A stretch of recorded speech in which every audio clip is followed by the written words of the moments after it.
Selamat dan semangat pagi semuanya. Kali ini kita akan melanjutkan tentang pembahasan dari ruang hasil kali dalam, yaitu mengenai perubahan basis.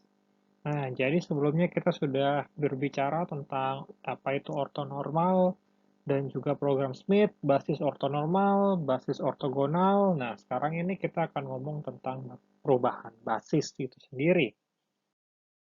Apa sih sebenarnya perubahan basis? Jadi, jika ada sebuah basis mungkin tepat untuk suatu permasalahan, tapi tidak tepat untuk permasalahan lainnya. Karena itu, perlu adanya perubahan basis. Nah, perubahan basis ini dapat menyebabkan perubahan koordinat. Misalkan tadinya di R pangkat 3 ke R pangkat 2, atau dari 3 dimensi ke 2 dimensi, ataupun sebaliknya, ataupun ke ruang-ruang yang lainnya. Salah satu perubahan basis dapat disebabkan oleh translasi sumbu. Jadi translasi sumbu itu merupakan perubahan dari titik satu ke titik yang berikutnya. Misalkan ada X ke X aksen.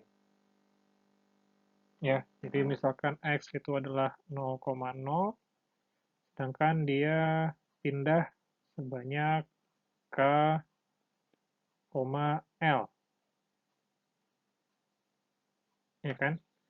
Nah, nilai X aksen ini sama dengan X minus K, atau Y aksen sama dengan Y minus L, sedangkan X sama dengan X aksen plus K, Y sama dengan Y aksen plus L.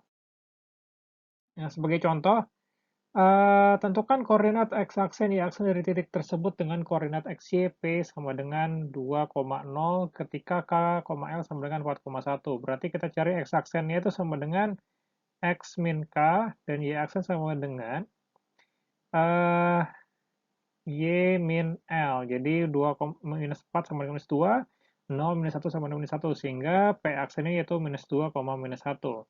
Kemudian berikutnya tentukan koordinat XY pada X aksen Y aksen sama dengan minus 1,5.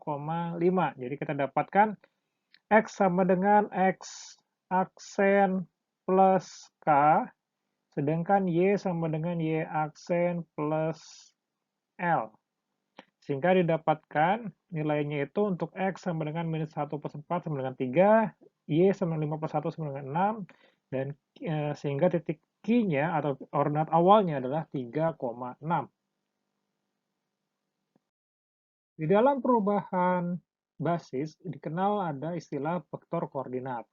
Jadi jika S merupakan himpunan dari V1, V2 hingga Vn adalah basis ruang vektor V, maka setiap V di vektor V dapat dinyatakan secara unik dengan kombinasi linier, yaitu V sama dengan K1 kali V1 ditambah K2 V2 ditambah Kn dikali Vn.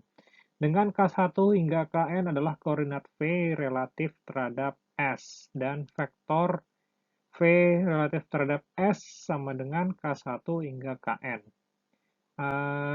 Adalah vektor koordinat V terhadap S, atau dinyatakan dengan vektor V relatif terhadap S sama dengan matriks dari K1 hingga Kn.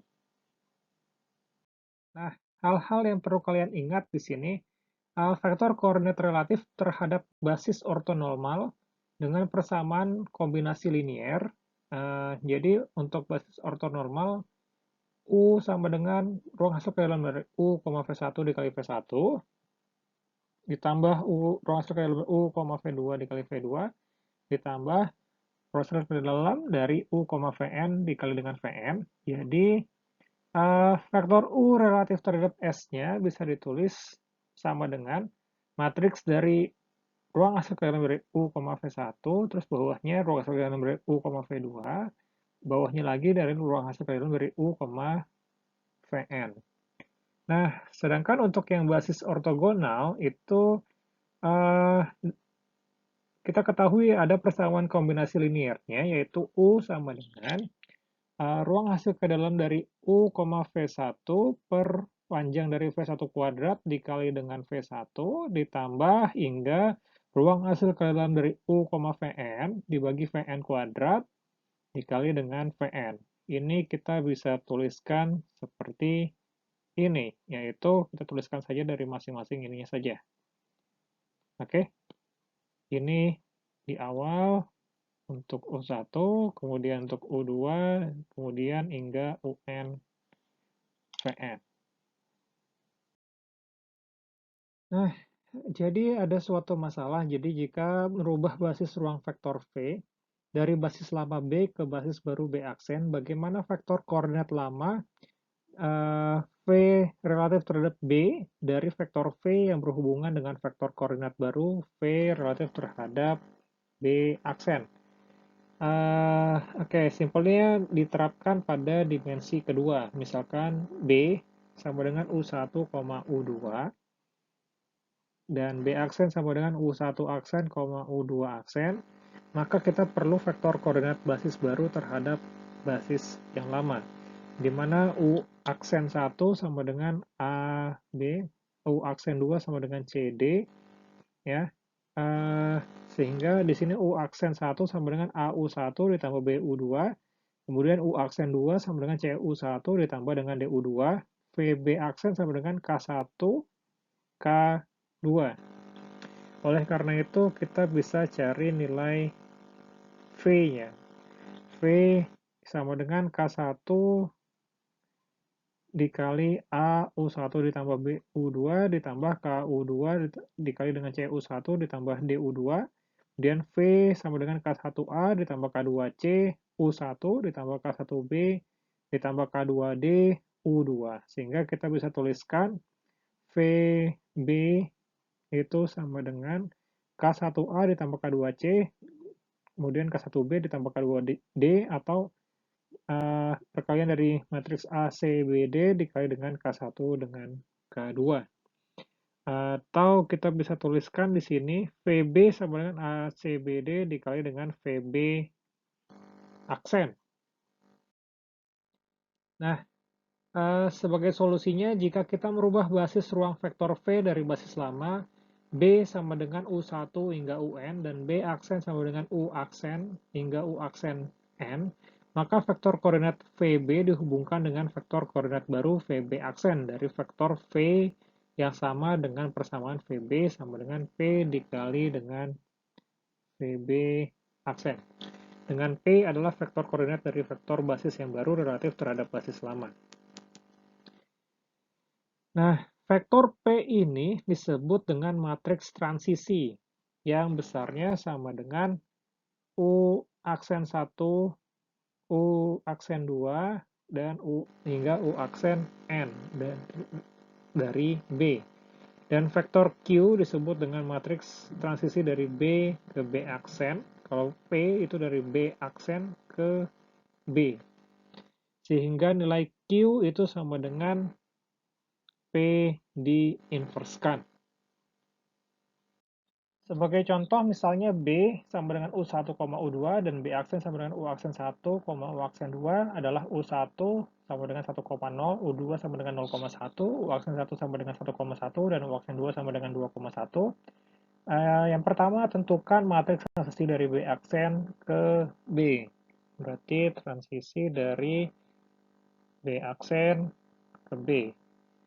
Ya kan? Kemudian tentukan nilai VB jika VB aksen sama dengan minus 3/5 dan temukan nilai Q. Nah, pertama-tama kita tulis dari U aksen 1 itu sama dengan 1 dikali dengan U1, ya kan? Jadi 1 U1 ditambah dengan U1 dikali dengan U2. Jadi kita bisa tulis U aksen 1 sama dengan U1 plus U2. Sedangkan U aksen 2 itu adalah sama dengan 2,1. Berarti 2 dikali U1 ditambah dengan U2. Ya. Sehingga di sini kita bisa cari U1 B aksen itu sama dengan 1,1 ini ya. Kemudian U2 B aksen sama dengan 2,1. Kita bisa tuliskan dalam bentuk matriks. Sehingga kita dapat nilai P itu sama dengan 1, 1, 2, 1. Ya. Selanjutnya di sini ini adalah nilai matriks transisinya yang bisa kita dapatkan. Lalu kita coba mencari nilai VB. Nah, nilai VB itu didapatkan dengan mengalihkan dari nilai VB aksen dikali dengan matriks transisinya. Jadi VB itu sama dengan matriks transisinya itu 2, 1, 1 dikali dengan minus 35 didapatkan VB sama dengan 7 per 7, 2 ya. Kemudian yang C, temukan nilai Q. Nilai Q sama dengan P inverse. Ya, gampang saja. Di sini kalian tinggal cari nilai P inverse-nya berapa. Nah, di sini didapatkan bahwa nilai P inverse-nya itu sama dengan Q sama dengan minus 1, 2, 1, minus 1. Baik, sekian dulu penjelasan tentang perubahan basis kali ini. Terima kasih banyak semuanya. Assalamualaikum warahmatullahi wabarakatuh.